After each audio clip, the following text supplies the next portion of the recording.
No livro São Lucas, capítulo 2, versículos 6 e 7. E aconteceu que, estando eles ali, se cumpriram os dias em que ela havia de dar à luz. E deu à luz a seu primogênito, e envolveu-o em panos, e deitou-o numa manjedoura, porque não havia lugar para eles na estalagem. Gloriosa é a palavra de Deus. Um dos maiores dons que Deus alguma vez deu ao mundo foi Jesus Cristo. Isso, nós sabemos disso. E agora eu desejo falar esta manhã sobre a sua deidade, quem ele é. Muitos o têm como um bebezinho deitado lá no berço e assim por diante. Porém isso somente foi um dos quadros, somente uma das representações do drama, para trazer isso ao que ele realmente é, sua deidade. Ele disse nas escrituras de sua vinda, que havia sido dito dele desde os dias de João, categoricamente de volta até Gênesis. Estava profetizado que a semente da mulher feriria a cabeça da serpente, prometendo este filho, Cristo Jesus. Ele estava profetizado através de todos os profetas. Quase todos os profetas que já estavam escritos na Bíblia falaram a respeito de seu primeiro e segundo advento, quando ele viria ao mundo. Jesus vem 3 vezes. Ele veio a primeira vez para redimir a sua igreja, ele viria a segunda vez para receber a sua igreja, ele viria a terceira vez com a sua igreja. Tudo na Bíblia desloca-se em trindades, 3, mas tudo em um único Cristo. Ele, lembre-se, a primeira vez para redimir sua igreja, a segunda vez para receber a sua igreja e a terceira vez com a sua igreja como rei e rainha. Como alguém que estava falando outro dia, ele disse, Deus, que ele era? Quando ele estava lá no passado, milhões e milhões de anos atrás, quando ele nem era apenas como este espaço aqui, então ele se concentrou no Logos, e depois veio do Logos, descendo para o interior de Cristo. Estão vendo? É Deus simplesmente descendo deste modo para a terra, e então voltando diretamente para Deus novamente. Não veem vocês o que quero dizer?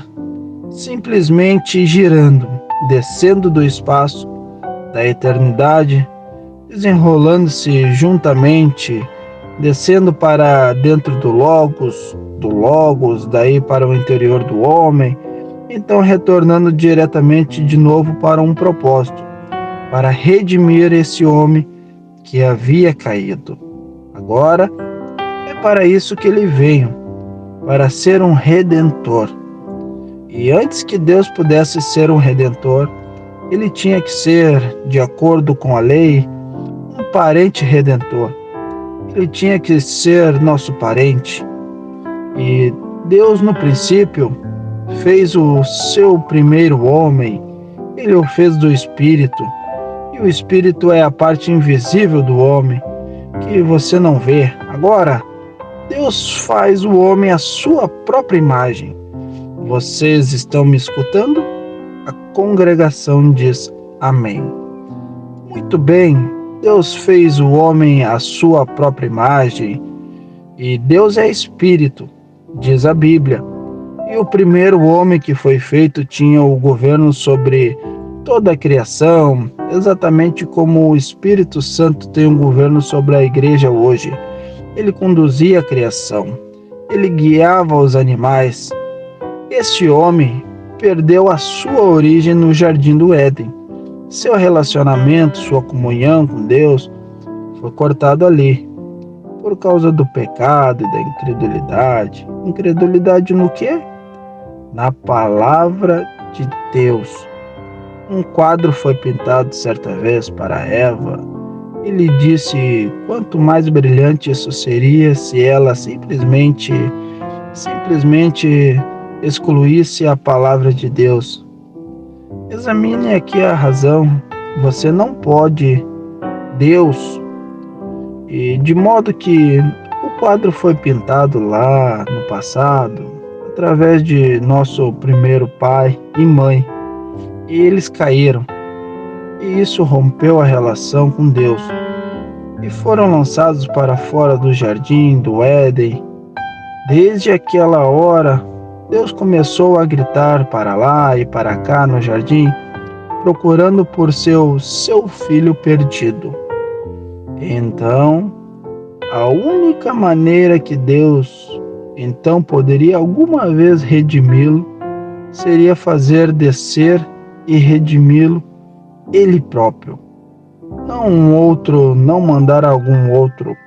Ele não podia enviar um anjo. Isso não estaria certo. Porém, a única maneira pela qual Deus poderia redimir o homem seria ele mesmo descer para redimi-lo. Agora, olhem, eu quero que vocês observem algo. Então, quando a única maneira pela qual o próprio Deus poderia redimir este homem era descer e tomar o seu lugar. E essa foi uma lei que foi dada por Moisés, de redenção. Que isso tinha que ser através de um redentor parente. Um homem que primeiramente fosse digno. Um homem que valesse o preço. Um homem, então, que desse o seu testemunho público e redimisse a herdade perdida de alguém que tinha caído. Então, Deus foi digno. Ele desceu há cerca de 1900 anos atrás, na forma de um bebê, nascido numa manjedoura, sob a sombra do Espírito Santo. Não nascido por desejo sexual, ele era Deus. O sangue de Deus estava dentro dele.